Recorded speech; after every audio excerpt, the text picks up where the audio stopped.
Senhor presidente, muito obrigado. Senhores presentes, senhores corretores de imóveis, gostaria de agradecer a presença dos senhores. Mais uma vez aqui na Quarta Nobre, é a segunda vez que estamos aqui na sede do Cresce. E a partir de 2008, quando fiz a primeira palestra, tive a oportunidade de conhecer aí várias delegacias aqui na região metropolitana e em toda aí a região do interior do estado de São Paulo. Eu conheci bastante a vida dos corretores e falei justamente sobre a previdência para os seus colegas, para muitos, inclusive, que os senhores que estão aqui vieram prestigiar a gente novamente. Gostaria de agradecer muito a presença dos senhores. Também gostaria de mandar um alô para o pessoal, mandar um abraço para o pessoal da TV Cresce que está assistindo a gente agora, não é?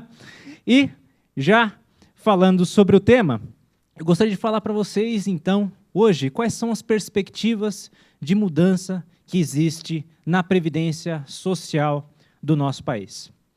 A nossa primeira palestra aqui no Cresce foi justamente falar sobre os direitos dos corretores de imóveis perante a Previdência Social.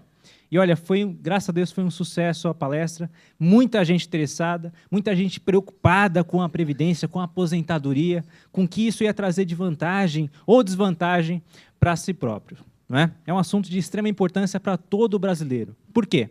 Nós estamos lidando com um assunto que envolve centenas de milhares, milhões, na verdade, de pessoas que estão economicamente ativas em nosso país.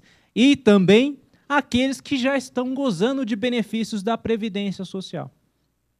Então, nesse enfoque, eu gostaria de trazer para vocês quais são as principais modificações que se pretendem trazer à Previdência Social no nosso país. E olha, o pessoal está muito oriçado para saber sobre isso. Não basta dizer, não é necessário até dizer que existem até jornais populares que estão especializados em dar notícias sobre previdência social no país. Existem jornais que até se dedicam manchetes praticamente todos os dias da semana para falar sobre previdência, ou sobre aposentadoria, ou sobre revisão de benefícios, ou sobre novas regras para se conseguir aquele auxílio-doença, aquele afastamento quando a pessoa está doente, não é? Dada a importância do tema. Então, é por isso que o Cresce me convidou mais uma vez para falar sobre previdência para vocês, justamente com esse tema. O que vai vir para frente aí? O que vai mudar? Vai mudar o cálculo? Vai ter idade mínima? É justamente isso que a gente vai falar na noite de hoje. Mas, primeiro de tudo, o que eu gostaria de falar para vocês? Explicar, resumidamente, como funciona a previdência social no nosso país. Bem, previdência social, como o próprio nome diz, lembra o ato de prever, algo que virá para o futuro, uma previdência, algo que virá mais adiante. É uma atividade prestada pelo Estado através de um instituto, de uma autarquia, que é o famoso Instituto Nacional do Seguro Social, antigamente chamado de INPS, hoje é chamado de INSS. Essa autarquia é aquela que irá fazer a distribuição dos benefícios da Previdência a toda a população do país. Inclusive, antes aqui da palestra, vieram alguns colegas dos senhores me perguntar o seguinte, mas espera um pouquinho, olha, eu já estou com uma idade avançada e eu não contribuí muito tempo ao INSS. E agora, como é que eu faço? Eu já tenho 65 anos de idade, posso me aposentar?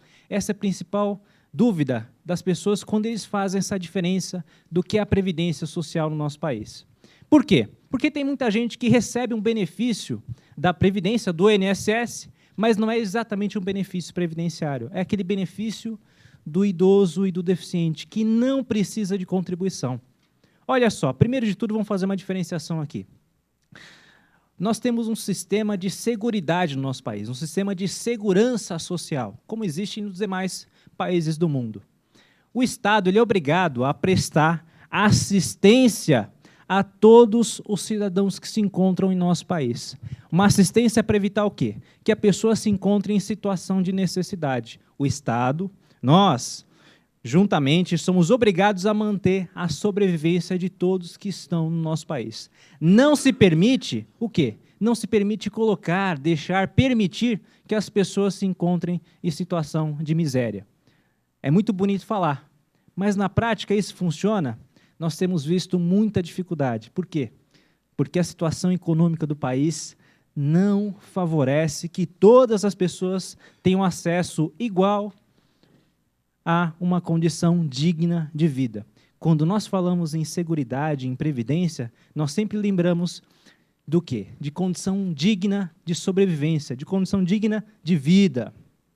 Lembrando disso, falando sobre a Seguridade Social, dentro desse sistema de seguridade nós temos 3 aspectos. O primeiro deles é a Previdência. A Previdência, sim, necessariamente eu preciso pagar uma contribuição para ter direito a um benefício previdenciário. Aí sim entra a importância do nosso tema, porque nós estamos pagando esse sistema e nós visamos futuramente ter direito a um benefício, uma contrapartida, uma resposta do país àquelas nossas contribuições. Agora, juntamente à Previdência, nós temos 2 outros institutos, 2 outras situações que permitem a pessoa ter acesso a determinados serviços sem que tenha o pagamento de contribuição. É o sistema de assistência à saúde, prestado pelo SUS, aquele sistema maravilhoso de saúde que todo mundo quer. Visa, uma vez, ter atendimento do SUS, né, aquela coisa maravilhosa. E também nós temos essa famosa assistência social.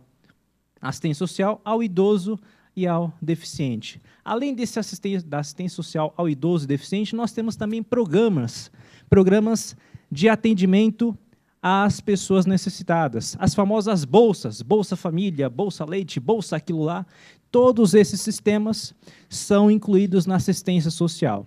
Esses 2 sistemas de assistencialismo não precisam de contribuição da pessoa para que ela tenha acesso. Agora, a Previdência, sim. Para que eu tenha direito a algum benefício previdenciário, uma aposentadoria, uma pensão por morte, uma aposentadoria por invalidez, eu tenho que obrigatoriamente contribuir ao sistema. Só que é o seguinte, essa contribuição que nós fazemos, ela é muito, em muitos casos, é muito mais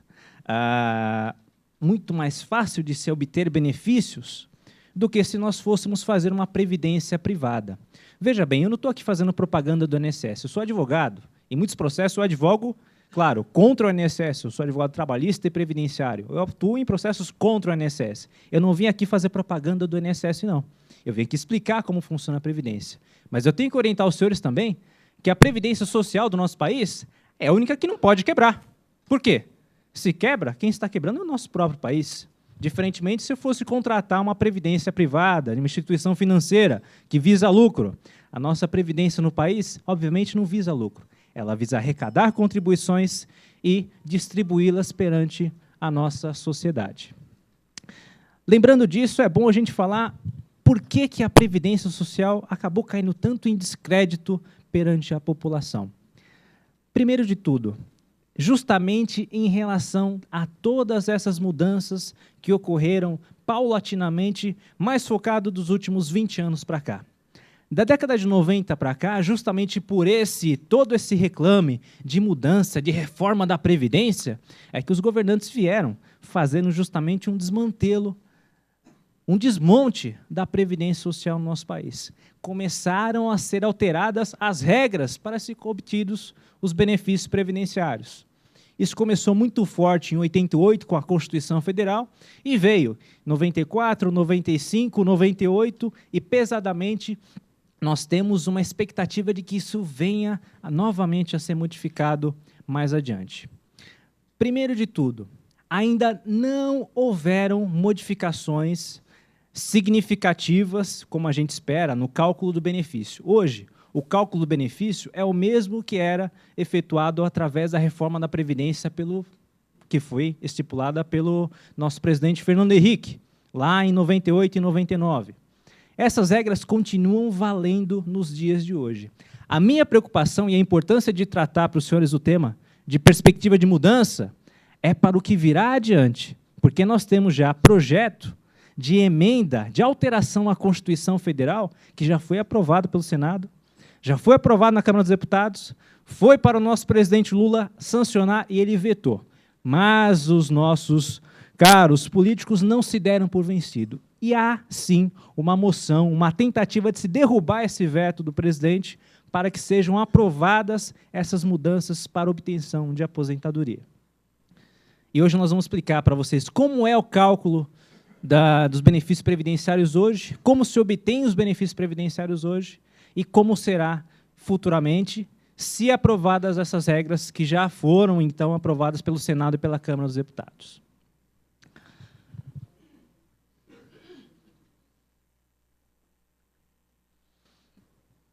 Primeiro de tudo, meus caros, por que é importante falar sobre previdência num país como o nosso, com uma população economicamente ativa e com altos riscos sociais, desemprego, acidentes, doenças, invalidez, falecimento e outras situações que podem fazer com que a pessoa seja colocada em uma situação de risco, de incapacidade para o trabalho e pode comprometer tanto a renda dele quanto a sobrevivência da sua família.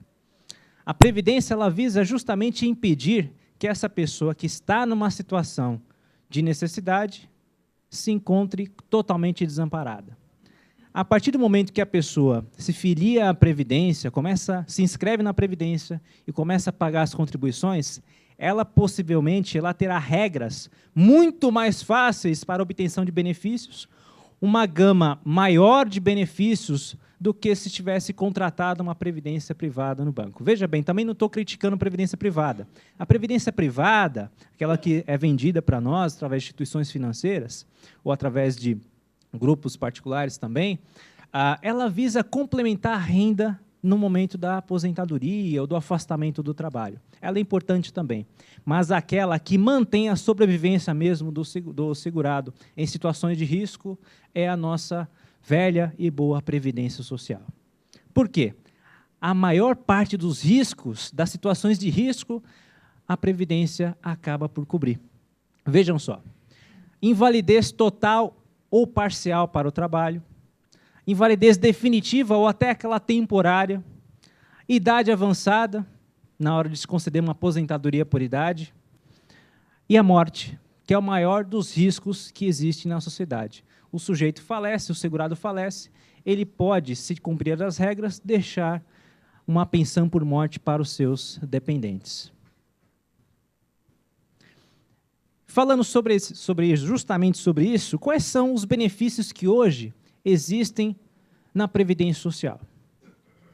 Olha só, para aquele segurado, para aquela pessoa que contribui à Previdência Social, nós temos a boa aposentadoria por tempo de contribuição. Hoje nós vamos falar um pouco mais sobre a aposentadoria por tempo de contribuição, mas, para não frustrar o interesse e a curiosidade dos senhores, é aquela devida quando o segurado efetua um número mínimo de contribuições. Para o homem, 35 anos e para a mulher, 30 anos de contribuição. Mas a gente vai falar mais adiante sobre ela. Aposentadoria por invalidez, quando o segurado, aquela pessoa que trabalha, está totalmente incapacitada para o trabalho. Aposentadoria por idade, para o homem, 65 anos, para a mulher com 60 anos de idade, cumprindo 15 anos de contribuição. Se for trabalhador rural, tem uma redução de 5 anos também. Auxílio acidente, quando o segurado, depois de alguma situação de incapacidade física, perde uma parte da sua capacidade de trabalho, ele recebe uma indenização e pode voltar a trabalhar em um trabalho compatível com o seu estado de saúde. Olha só. Auxílio doença, quando aquele segurado se encontra afastado por motivo de doença, acidente, por alguma incapacidade do trabalho e não pode continuar trabalhando. Esse benefício aqui é aquele famoso se encontrar na caixa. Não é? Todo mundo fala, a pessoa está doente, não pode mais trabalhar, foi afastado para a caixa. Por que se fala está afastado na caixa? Para quem já viu a primeira palestra, vai saber como é que é a piada. Né?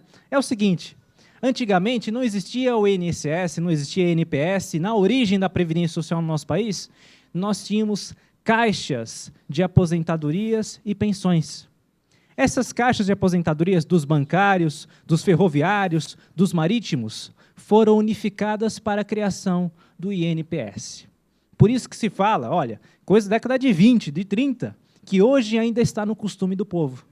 Não é? Se afastar pela caixa, estar afastado, estar na caixa. É justamente a origem da Previdência Social no nosso país. Tem até um pouco de história essa expressão.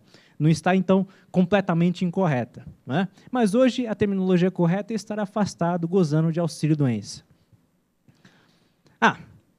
Além do mais, para as senhoras, para as mulheres seguradas, existe um benefício próprio quando elas se encontram em estado gestacional, que é o famoso salário maternidade. Não é? Agora, para o dependente, na Previdência Social nós temos duas espécies de beneficiários. Que é o segurado, aquela pessoa que exerce uma atividade laborativa ou contribui ao sistema previdenciário, e ele tem direito a gozar desses benefícios, mas também nós temos as pessoas dependentes. Como nós vemos dependentes para fins de imposto de renda, para outras finalidades, a Previdência também, ela vai indicar pessoas que serão dependentes do segurado. Nós podemos citar algumas: a esposa, o esposo, o companheiro ou a companheira, o filho menor de 21 anos ou inválido, não é? O irmão também, quando faltarem esses outros dependentes, pode vir a ser também um dependente para fins previdenciários, se for menor de 21 anos ou portador de uma invalidez total. Não é? Então, nós temos benefícios também para essas pessoas. No caso do falecimento do segurado, ele gerará para os seus dependentes o direito a uma pensão por morte. E, além do mais, nós temos um outro benefício extremamente polêmico na nossa Previdência Social. E tem muita gente que critica a existência desse benefício. Hoje de manhã, estava no INSS, fui dar entrada no benefício de aposentadoria por idade, quando a atendente me fala: nossa, acabei de atender uma senhora que veio dar entrada no auxílio reclusão. O nome do benefício é esse, auxílio reclusão. Esse benefício ele é devido para os dependentes de um segurado que vem a ser preso. Seja aquela prisão temporária, cautelar ou a prisão definitiva por sentença de um juiz da área criminal. Os dependentes terão direito a um benefício. E muita gente fala: mas espera um pouquinho, eu estou pagando um benefício para aquela pessoa que cometeu um crime? Não. Essa é a beleza do direito previdenciário, da Previdência Social no nosso país. Eu não estou pagando um benefício para aquela pessoa que está presa. Eu estou pagando um benefício para os dependentes, para aquele filho de 4 anos de idade, para aquela senhora que agora não tem mais o arrimo de família presente. Ela não pode ficar em situação de miséria porque aquele segurado cometeu algum crime. Ela não pode ser prejudicada por isso. Se ele é um segurado, é uma pessoa de baixa renda, que é uma situação polêmica também, que o Fernando Henrique fez o favor de alterar. Só pessoas de baixa renda têm acesso ao benefício do auxílio reclusão. Quer dizer que o dependente de um segurado com uma renda maior de R$800, então ele não terá direito a esse benefício. Vai estar na mesma situação que a outra mulher, mas não vai ter direito a um benefício. Aí nós temos uma questão extremamente polêmica, não é? Mas serve para justificar o exemplo de como funciona a Previdência no nosso país. O que importa para a gente hoje, e o que eu queria focar para vocês, é falar 2 coisas. Basicamente, sobre o que é, como hoje é calculado o benefício previdenciário para nós segurados e para os nossos dependentes, e também como funciona a aposentadoria e como ela funcionará se forem aprovadas essas mudanças. Para a gente fazer esse comparativo do que é hoje para o que vai ser amanhã, eu preciso explicar para vocês como funciona hoje o cálculo de um benefício da Previdência Social. Olha que coisa curiosa. Hoje eu estava conversando também com um colega de vocês, agora no café, e ele me disse o seguinte, me fez o seguinte questionamento. Mas, doutor, não é só a gente fazer a média dos últimos 36 salários para calcular o benefício previdenciário? Não é simples assim? Hoje não é mais. E tem muitas pessoas que ainda estão com essa ideia de que o benefício, que a aposentadoria, que a aposentadoria por invalidez, por idade, tempo de serviço, é calculada simplesmente com base nos últimos 3 anos de salário de contribuição ao INSS. Isso já mudou, meus caros, desde 1999. E pouco se falou. Se não pouco se falou do que era necessário para divulgar a população. Ora, é algo que atinge uma enormidade de pessoas no nosso país. E é uma informação que não é facilmente divulgada. Muitas pessoas têm a ideia de que o cálculo ainda é aquele cálculo que era antigamente, média dos últimos 36 salários. O cálculo mudou e mudou significativamente. Para pior. Mudou para pior. Tá? A tendência que se for aprovada essa norma, é que o cálculo seja melhor do que é feito hoje. Se for aprovado esse projeto de emenda à Constituição, o cálculo deveria ser melhor do que é feito hoje. Mas nós não sabemos exatamente como é que vai ser aprovada a redação final desse projeto e se realmente vai ser aprovado. O que eu gostaria de falar para vocês é como é feito o cálculo hoje. Antigamente, era simples. Eu fazia uma média aritmética dos últimos 36 salários que o segurado tinha contribuído ao INSS. Hoje o cálculo é muito mais difícil. Para uma pessoa que hoje começar a pagar, que começou a recolher o INSS, a contribuição previdenciária, depois da reforma da Previdência lá em 99, todo o período de contribuição dela, de toda a vida contributiva, vai ser utilizada para fazer a média, não só os últimos 3 anos. Olha só, antigamente, a pessoa contribuía até, no início da vida, tinha um salário baixo, estava começando uma carreira, contribuía por um valor pequeno, isso era desprezado do cálculo. Só entrava no cálculo quando ele já estava próximo da aposentadoria, aqueles maiores salários, quando supostamente ele já tinha atingido o patamar da sua carreira profissional. Ou ele tinha a melhor condição de inverter contribuições ao sistema. Tinha como contribuir mais, porque tinha possibilidade de contribuir, de pagar mais contribuição previdenciária. Só que agora não, eles mudaram a regra, justamente sob esse argumento. O benefício antes não era tão justo, porque só era utilizado os últimos 36 salários. Não era um retrato fiel de toda a contribuição da pessoa, do segurado. Hoje, para quem começou a pagar o INSS depois de novembro de 99, todo o período de contribuição dela vai ser utilizado no cálculo. O que o INSS fará? Ele vai identificar 80% dos maiores salários que a pessoa teve na sua vida contributiva e vai fazer uma média aritmética simples desses salários corrigidos.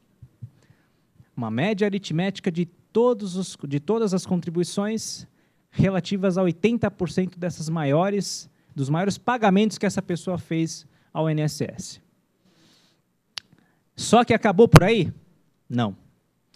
Se esse segurado estiver pensando em se aposentar por tempo de contribuição, que é como a gente chama atualmente, aquela famosa aposentadoria por tempo de serviço, além dessa média aritmética simples de toda a vida contributiva, sobre esse resultado dessa média, vai ter multiplicado o famoso fator previdenciário. Para quem vai se aposentar por tempo de contribuição, sobre essa média, vai ter calculado o fator previdenciário. Gravem essa palavra fator previdenciário, que é o que tanto estamos falando hoje e que querem finalmente exterminar do cálculo das aposentadorias. A gente vai explicar mais adiante como é que é o fator.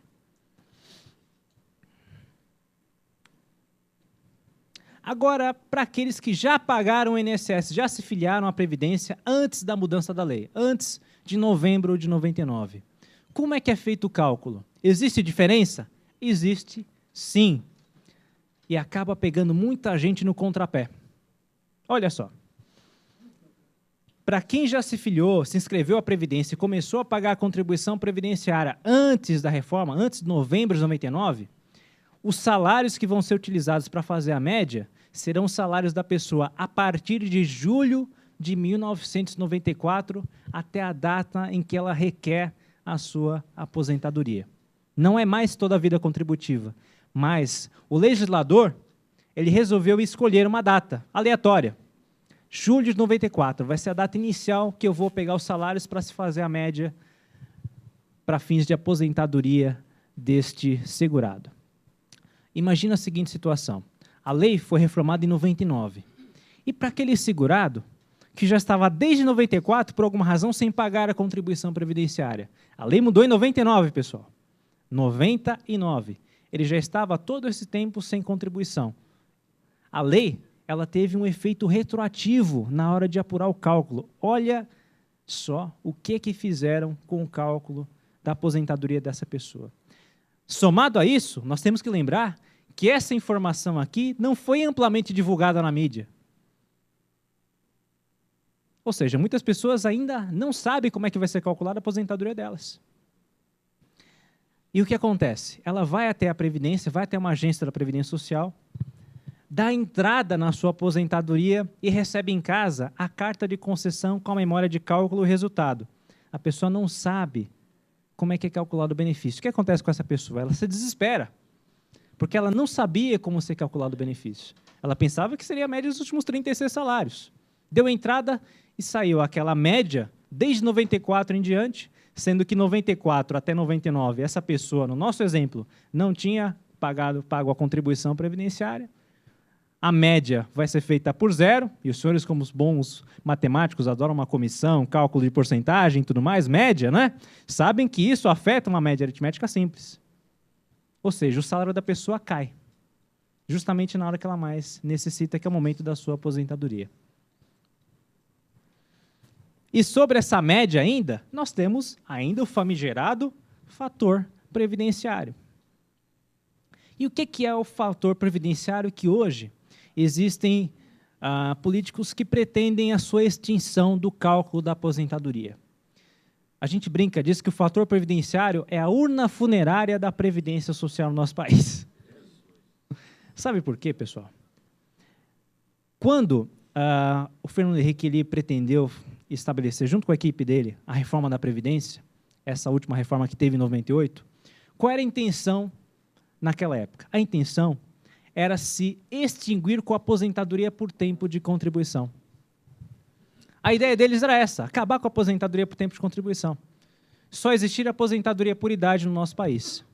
Só que nós estávamos ainda acostumados com a aposentadoria por tempo de contribuição, como estamos até os dias de hoje.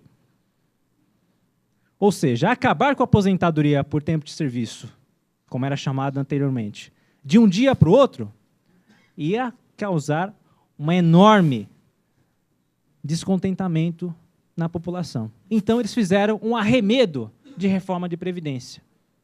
Criaram esse bendito do fator previdenciário.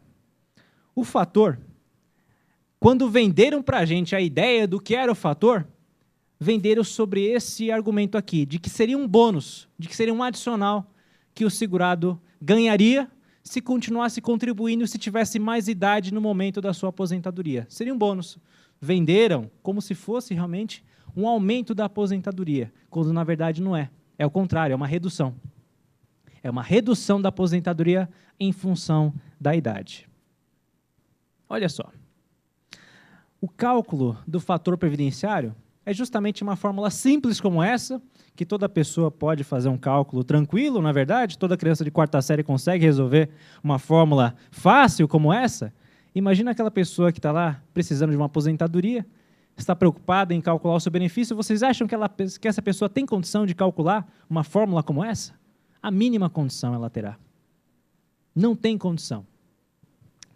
O fator previdenciário, o que é importante a gente lembrar? Eu não quis aqui, claro, trazer um cálculo matemático para vocês, mas eu só quero mostrar para vocês onde chega a dificuldade do legislador quando vai tratar de previdência para a população. O que é importante a gente lembrar é que o fator previdenciário leva em conta dois fatores, dois condicionantes principais. A idade da pessoa no momento que ela vai se aposentar e o tempo de contribuição que ela tem. Por quê? A idade entra nesse fator previdenciário através da expectativa de vida. Quanto mais jovem a pessoa for, maior a expectativa de vida dela, então a Previdência calculará menor o valor do seu benefício porque ela irá viver mais. Nada mais justo, não é verdade? Já que vai viver mais, então calcula um benefício menor para o senhor. Não é, seu Bento? Está certo. Está errado. Está errado. Por quê, meus caros? Porque nós pagamos contribuição previdenciária pesadamente aos cofres do INSS. Está errado porque não é possível mudar de uma hora para outra a regra do jogo quando eu já estou para conseguir um benefício previdenciário. Quando eu já estou em situação de necessidade, eu preciso daquele benefício. Eu não posso mudar as regras do jogo aos 47 do segundo tempo.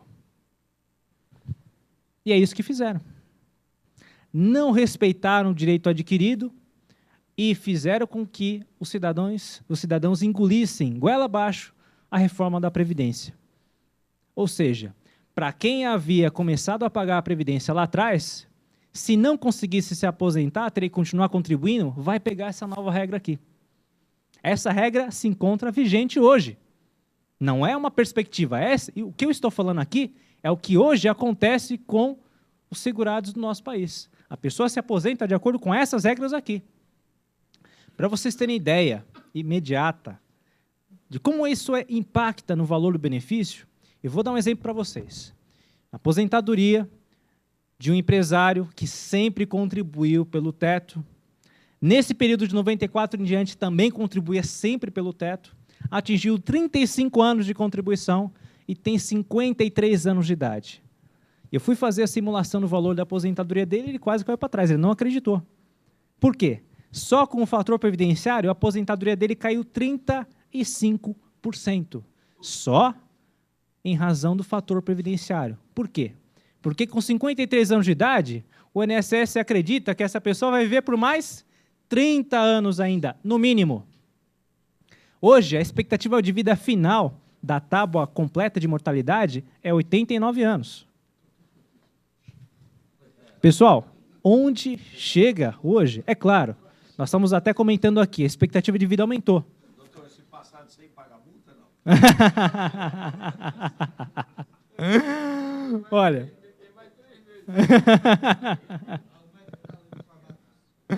Realmente a expectativa de vida do brasileiro aumentou. Não é mais aquela expectativa de vida da década de 60, quando foi criada a Previdência Social formatada de acordo com o que a gente tem hoje. Mas, dos dias da década de 60 até os dias atuais, a contribuição aumentou também significativamente. Houve época, na década de 80, em que a pessoa contribuía sobre 20 salários mínimos, até 1989. Quem contribuía pelo teto, contribuía até 20 salários mínimos. Hoje, eu falo isso para os advogados, tem muita gente que não acredita, porque tem muita gente se formando agora, faz curso com a gente, o pessoal não acredita. 20 salários mínimos. Depois foi reduzido para 10, quando tinha aquelas escalas de contribuição, até 10 salários mínimos. Então, o que se arrecadou a título de contribuição previdenciária no nosso país não é brincadeira. Vamos identificar o dia de hoje.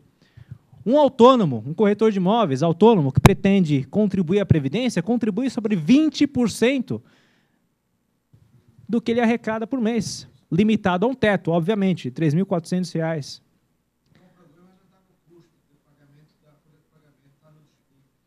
Justamente. Existe um estudo feito por um advogado tributarista que ele foi procurador do nosso país, foi advogado do nosso país, ele saiu da procuradoria e agora advoga em ações contra o nosso país, na área tributária. Ele fez o estudo e apenas 30% do que se arrecada no nosso país chega ao destino final. Essa conta não fecha nunca. Essa conta não fecha nunca. E essa conta é passada para quem? Para nós. Sempre alega-se um déficit na Previdência. E sempre quando eles começam a falar na mídia de déficit da Previdência, é porque vem mudança.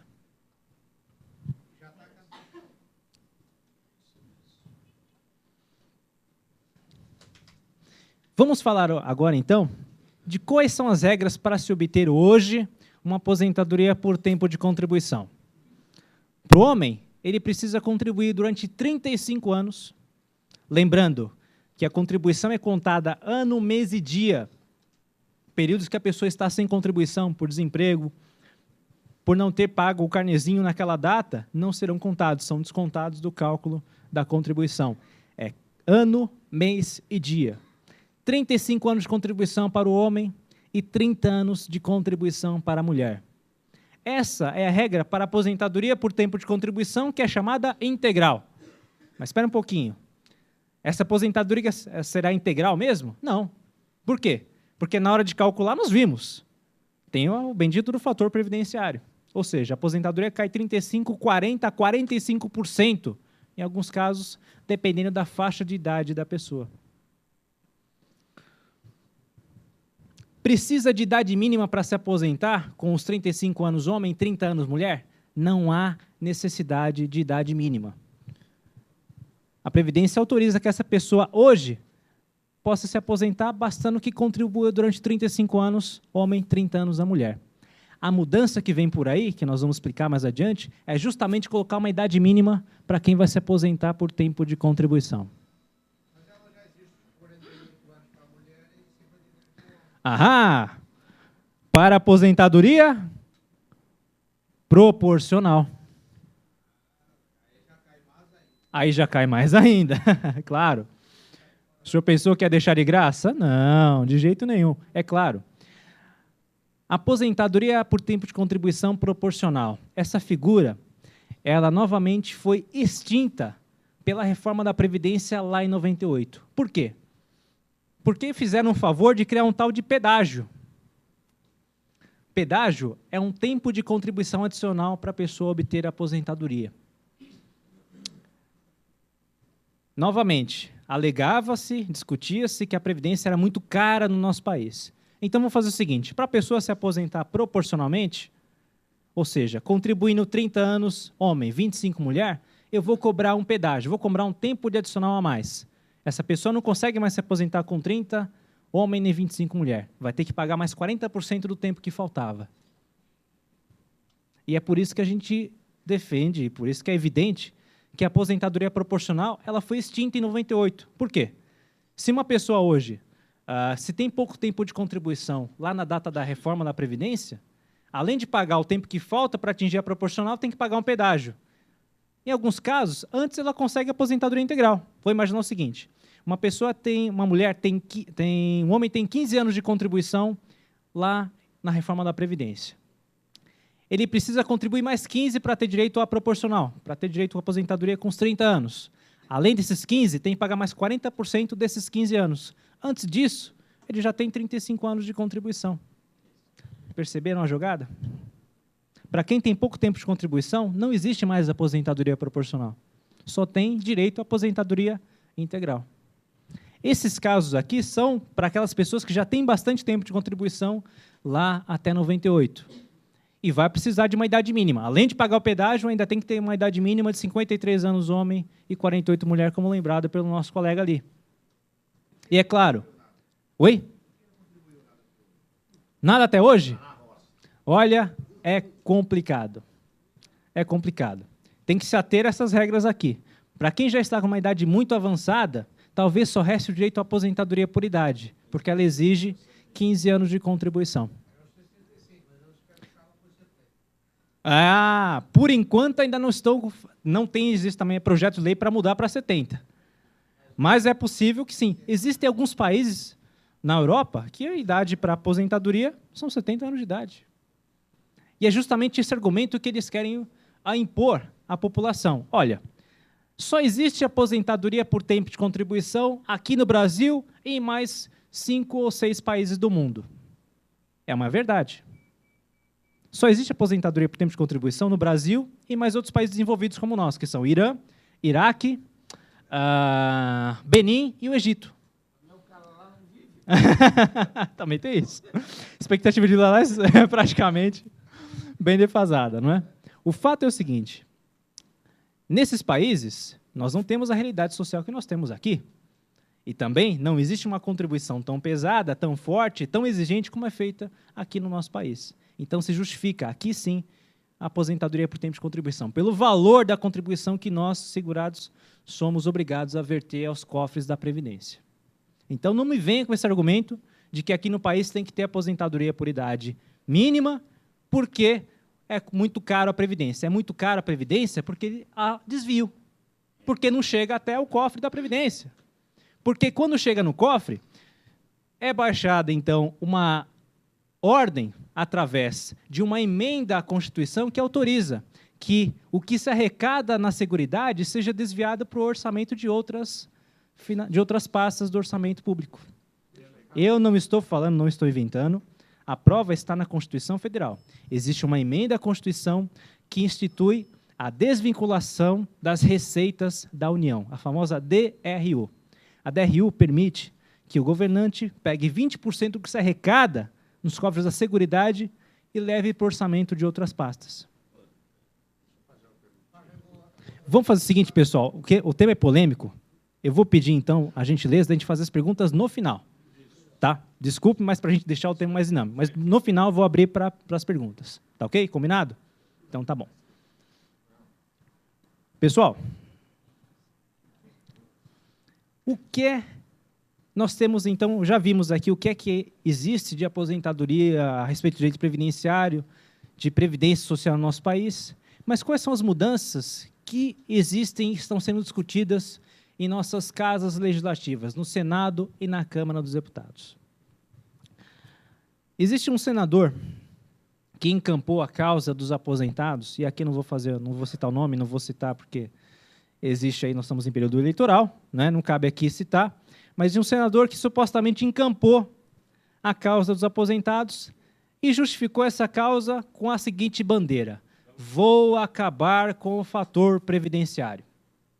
A causa é nobre. Nós vimos aqui que realmente é algo que dificulta a obtenção e a manutenção da sobrevivência do segurado quando ele vai se aposentar. Óbvio, a causa é nobre. Realmente eu também defendo a extinção do fator previdenciário. Esse senador fez um projeto de lei em 2003, só que esse projeto de lei tinha a seguinte redação: o cálculo do benefício previdenciário será a média dos últimos 36 salários, sem aplicação de nenhum redutor. Maravilha! Volta-se o cálculo como era antigamente. A proposta é belíssima. Contudo, esse projeto ele foi retirado em 2008. O projeto ele foi retirado de discussão em 2008, e esse mesmo senador trouxe essa nova proposta: criação de uma idade mínima para aposentadoria por tempo de contribuição. Retira o fator previdenciário, mas eu vou colocar uma idade mínima para aposentadoria por tempo de contribuição. Mas espera um pouquinho, que vantagem Maria leva? Para ser bem claro. É o que eles queriam já. É acabar com a aposentadoria por tempo de contribuição. Se eu condiciono a aposentadoria a uma idade mínima, eu não tenho mais aposentadoria por tempo de contribuição. Eu tenho uma aposentadoria por idade. É fácil a gente chegar a essa conclusão, não é? Esse projeto de emenda à Constituição, número 10 de 2008, ele já foi aprovado pelo Senado, foi aprovado para a Câmara dos Deputados e foi para a sanção do nosso presidente Molusco. O presidente Molusco vetou, disse que não aceita essa proposta de mudança. E aí, passo a questão aos senhores. Eu também acredito que extinguir o fator previdenciário para colocar a idade mínima para aposentadoria seja algo que é muito preocupante para nós. Vejam só, a proposta do senador criaria, então, um tal de fator 95-85. Mas que diabo é fator 95-85? É isso daqui, olha. Uma criação, obrigatoriamente eu vou ter que ter uma idade mínima e um tempo de contribuição mínimo para a aposentadoria. Para o homem, essa soma de idade e tempo de contribuição tem que ser igual a 95, ou seja, 60 anos de idade e, no mínimo, 35 de contribuição. 60 anos de idade e 35 de contribuição. Somando os dois, eu tenho aqui um fator 95. A partir de então, ele teria direito a se aposentar por tempo de contribuição. E para a mulher, se for aprovada essa proposta, 55 anos de idade e 30 anos de contribuição. Vai ser um fator de 85. Não vou ter o fator previdenciário, mas, por outro lado, eu vou obrigar a pessoa a se aposentar com uma idade mínima. Não sei qual é a vantagem que existe nisso daí.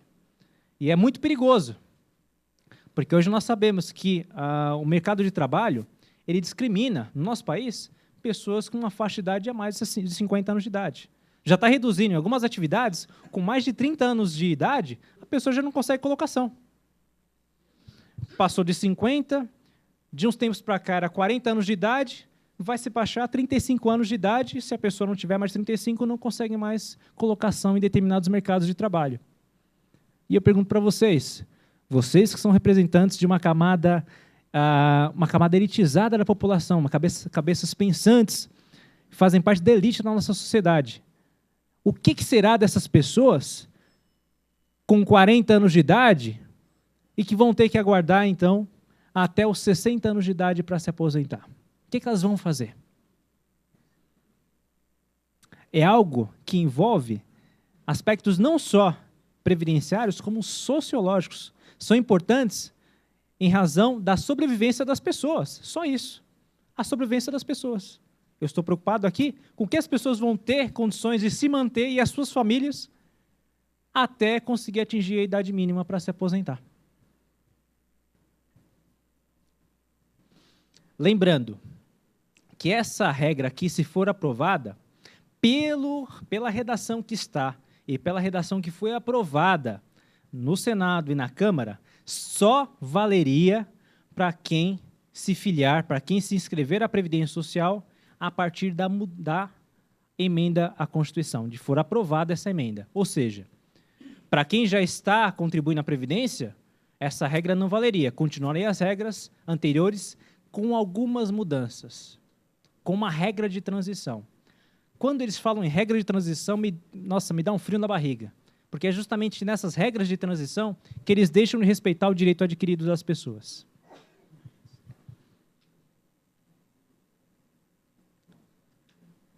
Olha só, para quem já está contribuindo na Previdência e não atingiu o direito à aposentadoria, qual é a proposta lá da emenda à Constituição? Para quem já está no sistema, quem está pagando contribuição previdenciária hoje e não conseguiu a aposentadoria, qual vai ser a nova regra? Também terá uma idade mínima e que ela vai ser aumentada gradualmente ao decorrer do tempo. Vai começar com uma idade mínima para o homem com 51 anos de idade e para a mulher com 46 anos de idade.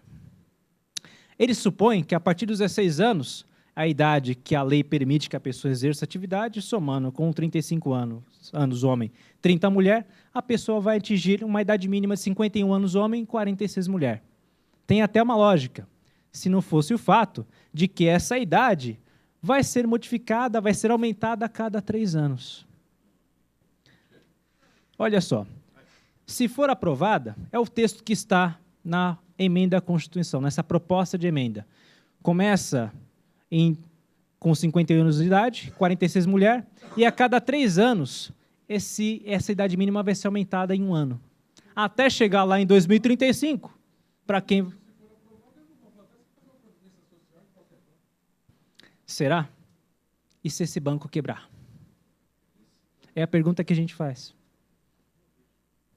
É um risco muito pesado. Em todas as palestras do Cresce, sempre alguém me lembra, mas, professor, realmente, a Previdência Social hoje tem regras, realmente tem possibilidade de serem mudadas, mas eu falo para vocês, realmente, a Previdência ainda é aquela que se pode confiar. E uma Previdência privada?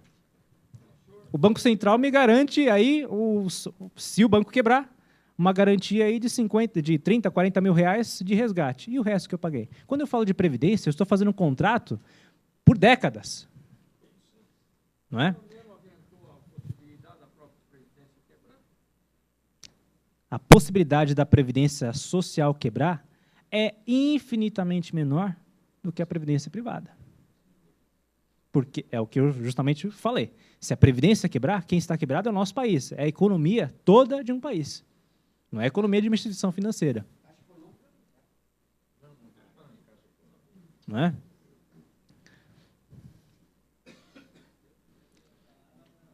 Além desse projeto, para inserir uma idade mínima, existe um outro projeto de lei, não projeto de emenda, mas um projeto de lei, que visa alterar o cálculo do benefício, aí sim, só para retirar o fator previdenciário. Esse sim é um projeto que é possível eventualmente nós confiarmos. Esse projeto ainda não foi aprovado, ainda tem muita discussão ainda para ser trazido à realidade do nosso país, mas ele visa justamente isso daqui, que o cálculo para uma aposentadoria seja a média aritmética simples de 80% dos maiores salários da pessoa de toda a sua vida contributiva, sem aplicação de qualquer redutor, sem aplicação de fator previdenciário e sem a famosa idade mínima.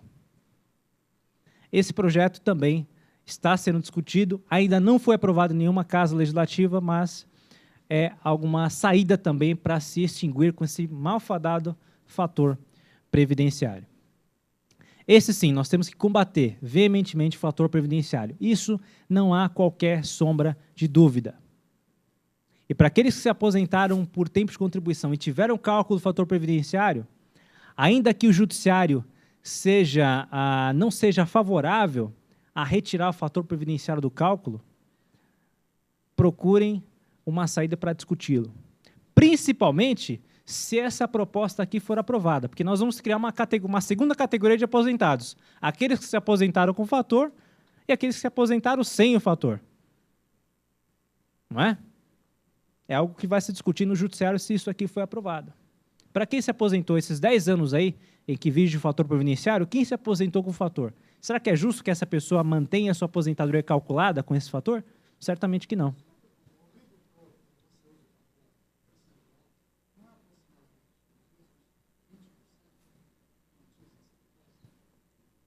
Não, é mais.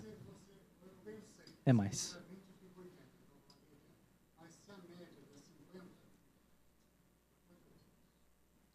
É mais. Veja bem.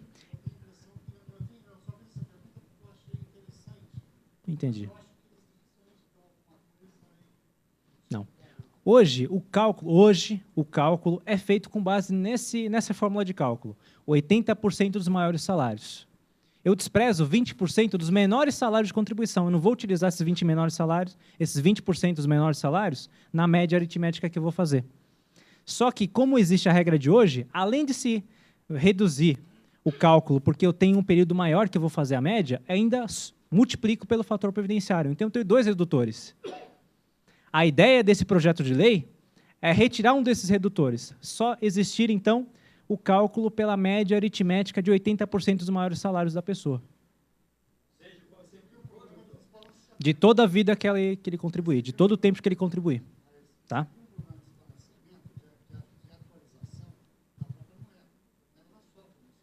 Mas eu tenho correção monetária.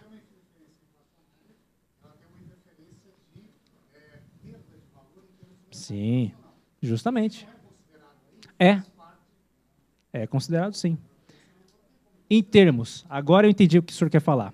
Hoje, para explicar para vocês, hoje os salários que são utilizados para se calcular uma aposentadoria são reajustados pelo INPC, Índice Nacional de Preços ao Consumidor, quando nós sabemos que a inflação no país é maior do que isso.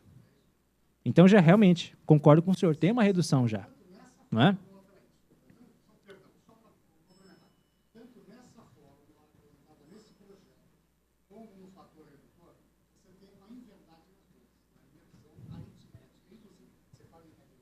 Sim.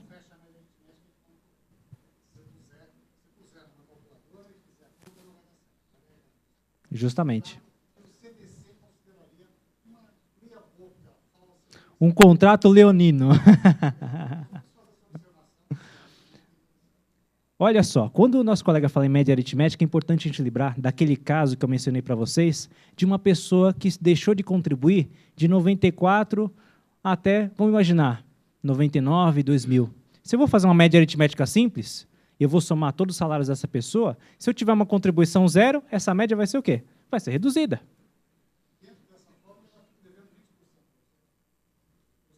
No mínimo. No mínimo. No mínimo. No mínimo. Mas, além dessa redução, ainda existe, hoje, o fator previdenciário que está se pretendendo extinguir. Para finalizar, pessoal, hoje, muito se fala sobre uma tal de desaposentação. Por que se fala tanto em desaposentação? E que eu gostaria de mencionar para vocês, finalizando a palestra na noite de hoje. A desaposentação é uma saída para se buscar uma recomposição das aposentadorias.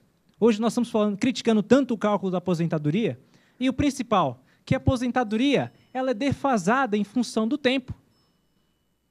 Hoje, o governo não aplica a inflação real do nosso país para reajustar os benefícios previdenciários, tanto de pensão por morte, de aposentadorias, de todas as espécies, não é reajustado de acordo com a inflação. É o que a gente chama carinhosamente de Operação Mato Velho. Não é? Com todo respeito. Operação Mato Velho. Porque é isso que eles pretendem fazer. E é curioso, porque quando os aposentados eles nos procuram, eles falam justamente isso. Mas, doutor, eu me aposentei. Quando eu me aposentei, eu contribuía sobre 10 salários. Me aposentei com 8 salários mínimos e hoje eu recebo 5. O que é que aconteceu com a minha aposentadoria? É isso, pessoal. O que aconteceu é que não foi aplicada a inflação. Se aplicou um índice de correção que é menor do que a inflação real do país, que não retrata a realidade econômica do nosso país, e a aposentadoria vai defasar. Vamos imaginar, então, para fins de entender o que é a desaposentação, se essa pessoa se aposenta e continua contribuindo, por quê? A Previdência obriga que a pessoa aposentada, se ela continuar trabalhando, ela é obrigada a continuar contribuindo a Previdência Social. O empregado se aposentou, lá com seus 50 anos de idade, e olhou a carta de concessão, o cálculo dele falou, olha, não vai dar para aposentar agora. Eu vou pegar o benefício, mas eu vou continuar trabalhando. Continua trabalhando para conseguir manter plano de saúde, para conseguir manter o aluguel, para conseguir manter aquele filho na faculdade, para conseguir sobreviver. Então, ele recebe a aposentadoria e continua trabalhando. A lei permite. O único país do mundo que permite aposentado continuar trabalhando é o Brasil, por tempo de contribuição. Não é verdade? Além dele ser aposentado, continuar contribuindo na Previdência Social, a Previdência vai dar uma segunda aposentadoria para ele, de acordo com essas novas contribuições? Não vai. Antigamente, nós tínhamos um benefício chamado de pecúlio, que era a restituição dessas contribuições do aposentado que continuava na ativa, o famoso pecúlio. Ele foi extinto em 1995. Retirado da lei previdenciária, não tem mais. A pessoa Já vou falar. A pessoa trabalha, aposentada, já tem a sua aposentadoria, continua contribuindo na Previdência e não tem direito mais a nenhum benefício. Olha o que acontece. Essa pessoa pensa o seguinte, então, eu estou contribuindo para quê? Não tem contrapartida do Estado. Eu não tenho uma devolução. E nós sabemos que nós pagamos uma contribuição que é para ter uma devolução, um retorno do nosso país. Eu não estou pagando imposto. Imposto, sim, eu pago imposto para uma outra finalidade, que não é específica, mas contribuição, não. Quando eu pago contribuição, é para ter um retorno direto do Estado. E é o que acontece. Quando a pessoa trabalha, é aposentada e continua trabalhando, ela paga o imposto, ela não paga a contribuição, porque essa contribuição não volta para ela no final da sua atividade. Em muitos casos é o que acontece. A pessoa trabalha, é aposentada, mas o que ela prefere fazer? Trabalha sem o registro em carteira. Ou então, se é autônomo, deixa de pagar o carnezinho. Se é empresário, coloca a mulher lá no quadro societário e sai da empresa. Continua chefiando a empresa, mas deixa lá uma outra pessoa como sócia para recolher sobre o prolabore, porque ele não se justifica uma contribuição como essa. Desde a década de 70 se discute essa famosa desaposentação.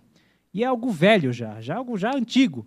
Essa desaposentação existe como era muito comum. Vamos imaginar uma pessoa que se aposentou pelo INSS e, por alguma razão, passa num concurso público. Antigamente, a aposentadoria perante o serviço público era um regime próprio de previdência, era vantagem, ela conseguia uma aposentadoria lá.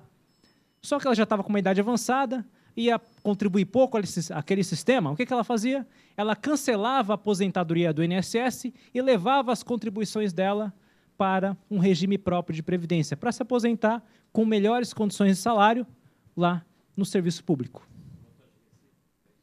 Não é? Era algo muito parecido com a contagem recíproca. Mas nesse caso aqui, a pessoa já estava aposentada. Ela precisava cancelar a aposentadoria para pegar as contribuições dela e levar para aquele outro órgão de previdência de um regime próprio. Os estados e municípios têm sistemas de previdência próprios. IPESP, IPREM, como no nosso caso aqui, do município de São Paulo, existem regimes de previdência próprios, que os servidores contribuem a esses sistemas. Então, essa pessoa podia cancelar a aposentadoria e fazia isso através de uma ação judicial, que acabou sendo apelidada de desaposentação. Cancela a aposentadoria para conseguir uma aposentadoria melhor. Só que começou a se pensar o seguinte, mas e para aquela pessoa que está contribuindo ao INSS, se aposentou e continua contribuindo? Se permite fazer um recálculo da aposentadoria, a lei previdenciária hoje permite recalcular a aposentadoria com base nessas novas contribuições? Não. Olha só, a pessoa é prejudicada por duas vezes, porque não tem o dinheiro de volta e também ele não pode recalcular o benefício com base nas suas contribuições. A contribuição dele, então, vai para custear a aposentadoria das gerações futuras. Só que eu estou contribuindo, descontando do meu salário, pensando que isso tem que ter um retorno para mim. Então, essa situação de desaposentação foi adaptada para quem está contribuindo ao INSS, se aposentou e continua contribuindo ao nosso sistema previdenciário oficial, é o sistema do INSS. Uma pessoa da iniciativa privada contribui ao INSS, se aposenta e continua trabalhando. Então começou a se discutir essa desaposentação para este tipo de trabalhador. Cancelar essa aposentadoria e recalcular essa aposentadoria com base nessas novas contribuições dela. Depende exclusivamente do Poder Judiciário. Essa situação de desaposentação, recalcular a aposentadoria com base nessas novas contribuições, depende do Poder Judiciário. E vou dizer para vocês, essa tese ainda está sendo muito discutida no Poder Judiciário. Por quê? Existem juízes, magistrados, que entendem que para recalcular a aposentadoria, eu preciso devolver o que eu já recebi de aposentadoria para conseguir essa aposentadoria nova. Isso é irreal, não existe. Ofende qualquer critério matemático, científico, lógico que se possa imaginar. Juiz, juiz fazendário, fiscalista, aquele juiz que passou no concurso, mas antes de passar no concurso, ele foi procurador do INSS. Ou seja, ele defende o quê? Ele defende a integralidade do Estado.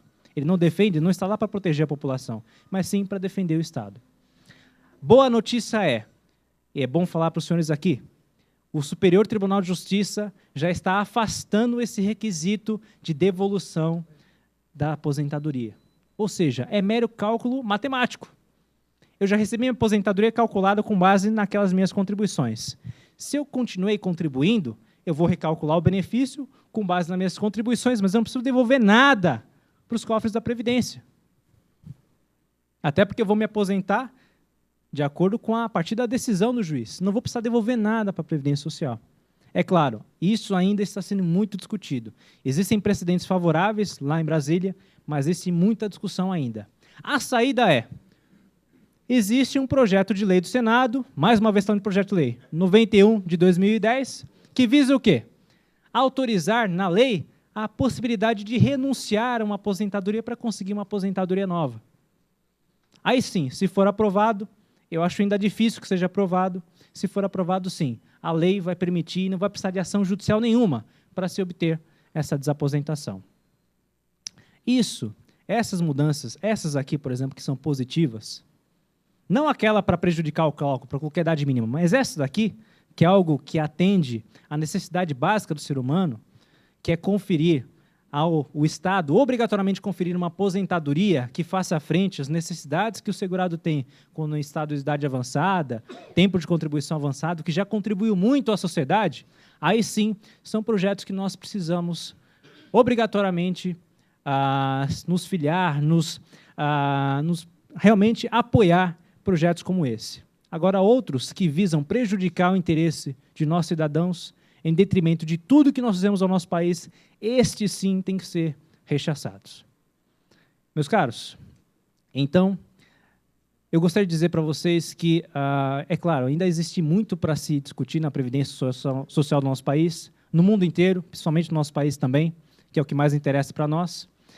Esse é só um resumo, um breve esclarecimento do que é que vem de possíveis mudanças por aí que ainda não foram implantadas, mas podem vir a ser implantadas, certamente serão, porque essa é a vontade também do governo.